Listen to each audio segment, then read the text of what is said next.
Hi, welcome to FedScoop TV. I'm Dan Verton, Editorial Director with FedScoop.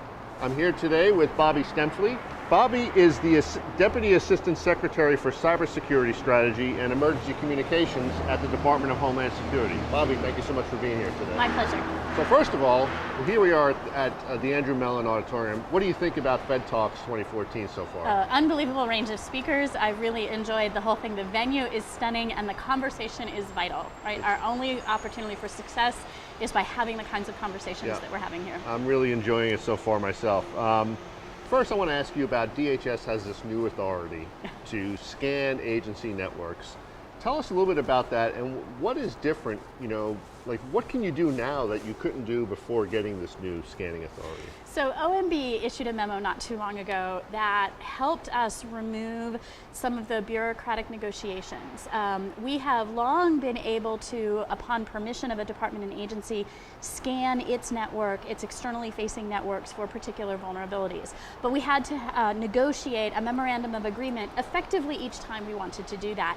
That's not as responsive for the kinds of events like Heartbleed and Poodle and other mechanisms. And so we worked with OMB and with the departments and agencies in order to get a blanket statement that enables us to execute those kinds of scans without having to do that individual negotiation amongst the 100+ departments and agencies that exist.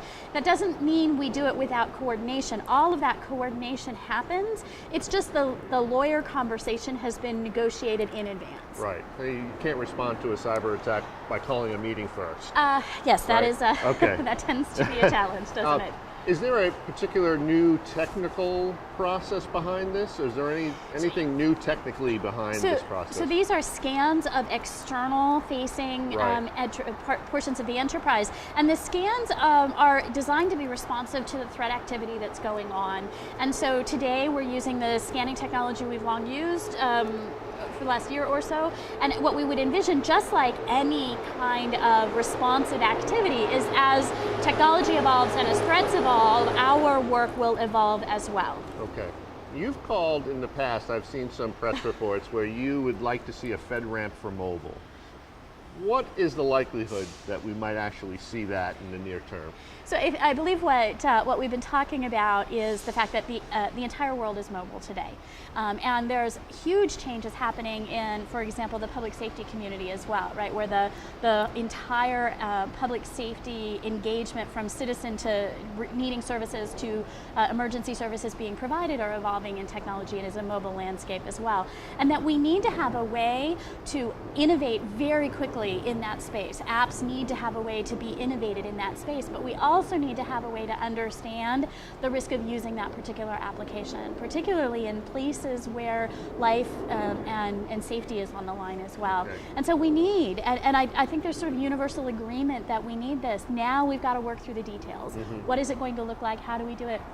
There are lots of models for it out there, different departments and agencies in the federal government and different commercial entities are looking at how do you assert safety and security of mobile applications. So I really, I'm optimistic that we will get there. It's just a matter of corralling all of this energy and making sure that we understand the problem we're solving and then can really just tackle it. Well, you heard it here first, I think, right?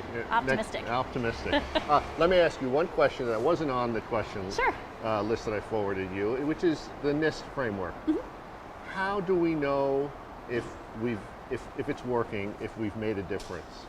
Oh gosh. So how do you measure success? How do you measure success? Right now, I look at the conversation. Right, we're measuring success in that there is great both adoption and rallying around this activity. As I said earlier, security providers, service providers are mapping their products to this.